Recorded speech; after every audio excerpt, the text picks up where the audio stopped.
Welcome to another episode of Recoil Small Engine. We're over here with the SS on a chest mount so I can get this done. And we're replacing this bearing that's right here. You can see it's got movement. So we're going to have to pop off that guy, and then we've got that same bearing in the parts machine over here. And I was going to swap all the good parts from the running machine to this machine and get this machine running, but it's a rough machine, boy.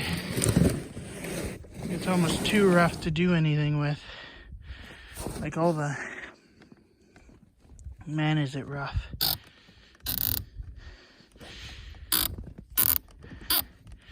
Yeah. No carb. Okay, let's see. This one's better. And actually, this one will probably be easier to... Now that I think about it, I bet you this one will be easier to... I know you can't see nothing. Because this is disconnected on the other side, so I might be able to pound this one out, steal the bearing. Hopefully I don't have to disconnect it here. Okay, I'm going to try and get it out of this unit here. I'll come back when I have found something out here because, yeah, as you see, it's snowing. I know the last video was in the summertime. It was on this exact machine that now runs and drives. But that bearing's bad, so I might try and just shove this whole secondary clutch assembly right through, hoping that, you know, even that's loose. That might be factory loose, though. Okay, I gotta figure something out there. I got the bearing out of the other machine already. I'm just going to show you how to do it. So you take your impact, buzz off this screw. Battery's dead. Okay, I'm going to go get my other battery. I'm just going to pop this bolt loose, and then I will come back. And so then you pop this back underneath here. You pop these screws out. I'm probably going to see if I can replace the secondary clutch, but then the bearing goes inside there. Okay, so went and got my new battery. I don't know if you've ever seen this. This is my Milwaukee Fuel 1/2-inch impact. So we got to be careful because there's all kinds of these washers. Well, those are spacers. They're not really washers. And then there's this little center O-ring here. So we're going to set that there. Now this clutch should be able to slide backwards and off.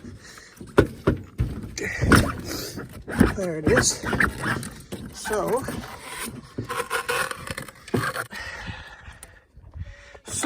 then I'm going to get secondary off. It should come off. Come on. It's close, not quite from coming off yet, but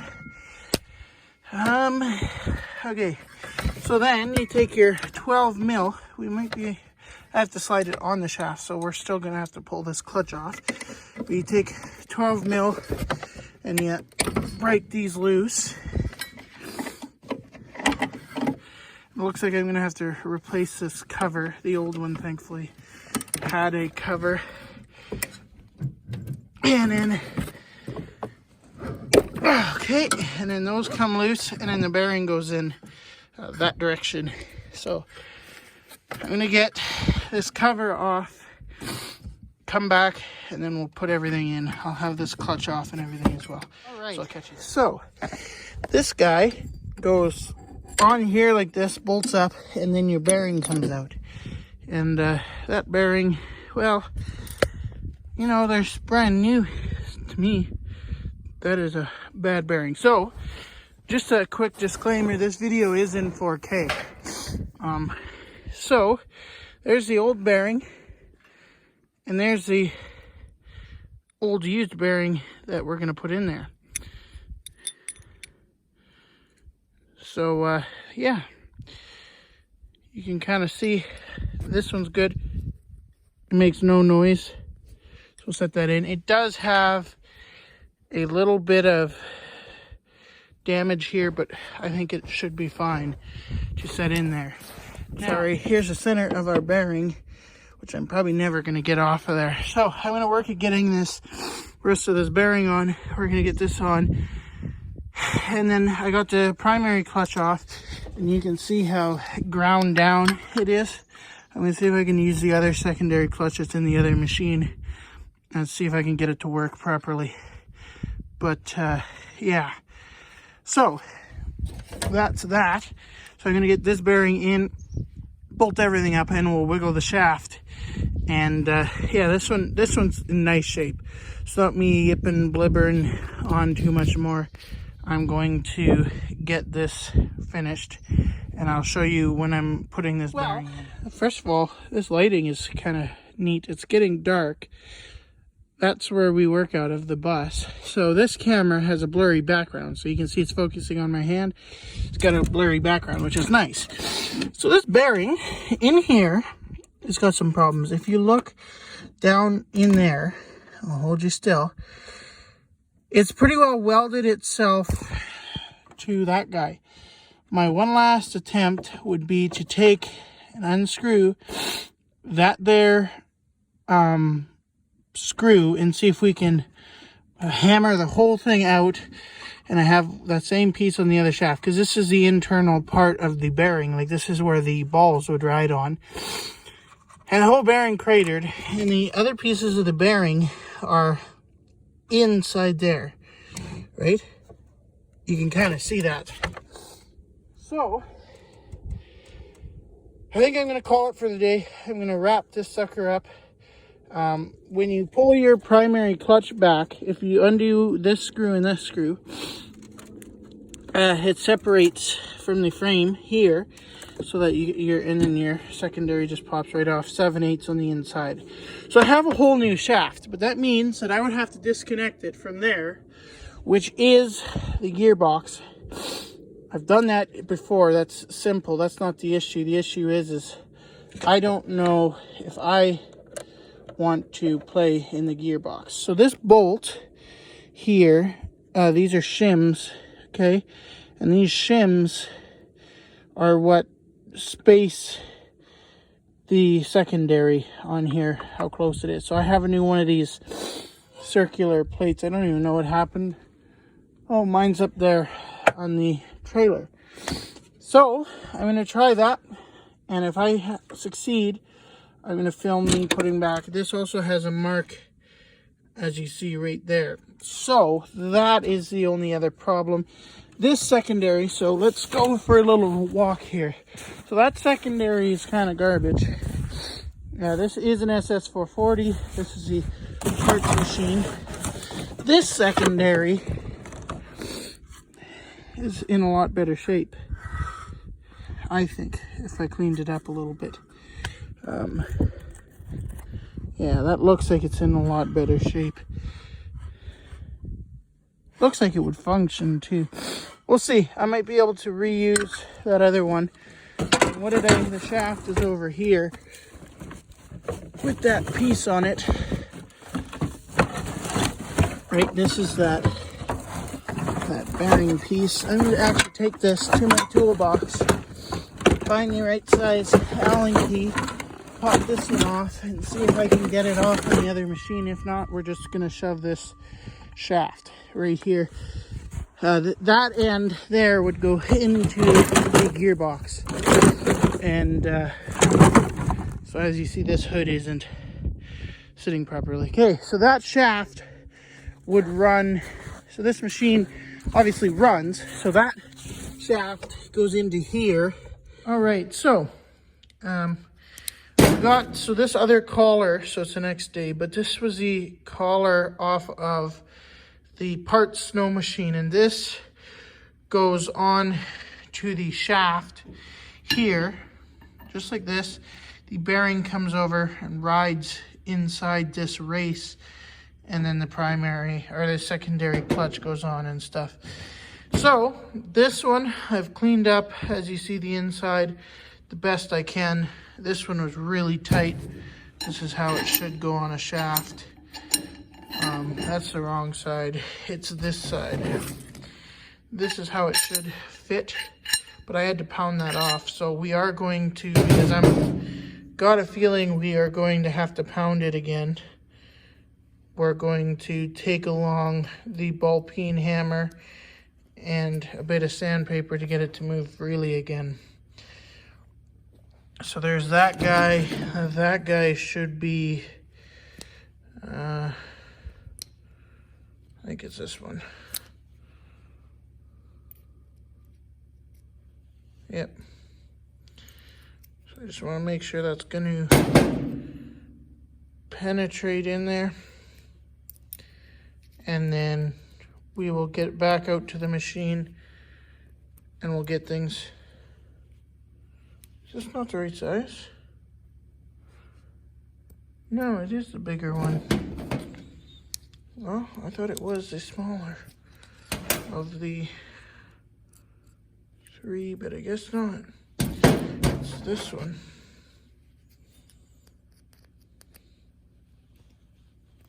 Yeah.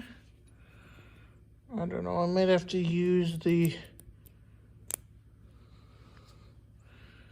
Anyway, before I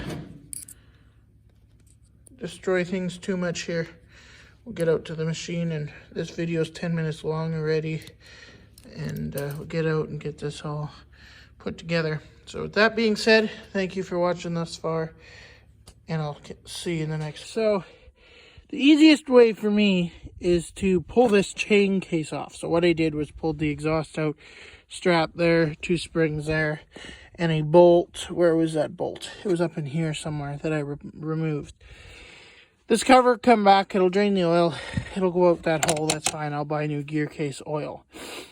That one's a 10 mil, these 2 12s, a couple 12s, will split this back. And then in here, we can see the shaft's got a bearing. Well, that's a nut. That nut has to come off. And that hole that you're looking through is the other side of the shaft.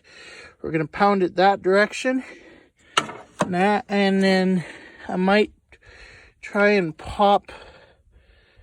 Yeah, that's not going to work.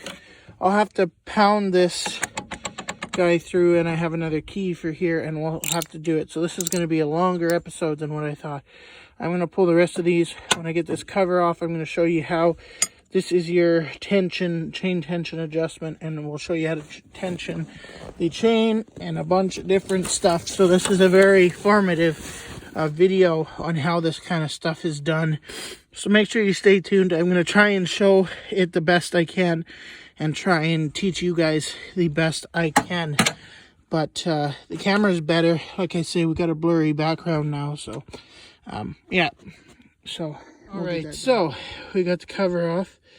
Next step is to take this cotter pin. I'm probably gonna try and reuse this one. If I can't, I have another cotter pin.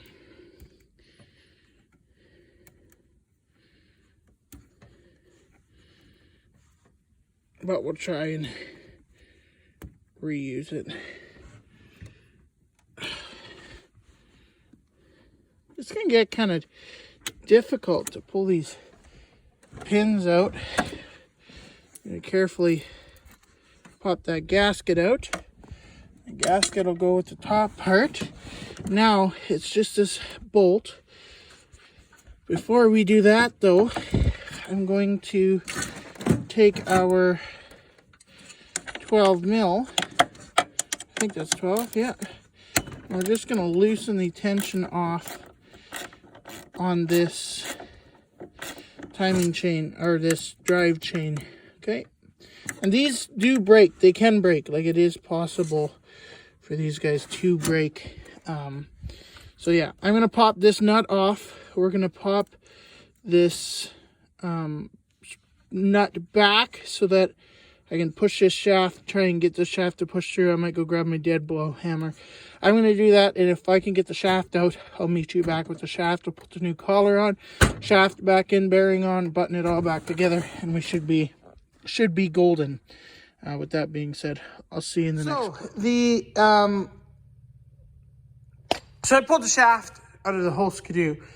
I just didn't even have to tap it. It was loose enough. I have a new pin to go in here because I think the other one is kind of getting loose. This Allen key loosens, and I just take my ball peen and I just tap real lightly on the back, and I'm going to slide this whole thing off. I'm going to sand this with some paper, lube it up, and then the collar, this collar, it's the exact same one. It goes in there the same exact way. Flat side towards the back with that much space, you know, between them. And then this is the inside of that bearing, so the bearing would slip over. So we'll run the shaft through once we've got the new collar on.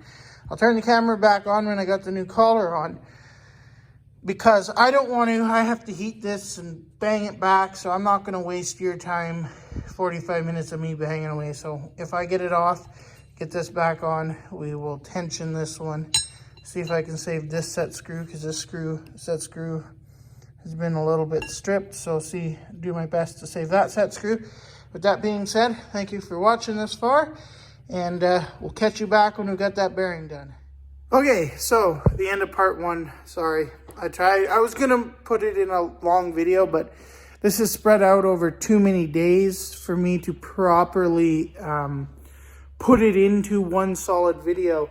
So I am just literally finished getting that old bearing off. I'm going to put the new one on, like not the bearing, but that bearing collar that the bearing sits against. That's going to get put on, and then we're going to put the shaft in the next video, put everything back together, fire the skidoo up, and take it for a ride. The next one's probably going to be longer than this episode was. Thank you for watching this episode. If you've learned something, please put it in the comments. I would like to know what you've learned. And if you want to see something, or you want me to touch on something more, let me know, and I'll make a video out of it. But with that being said, thank you for watching, and we'll see you in the next episode.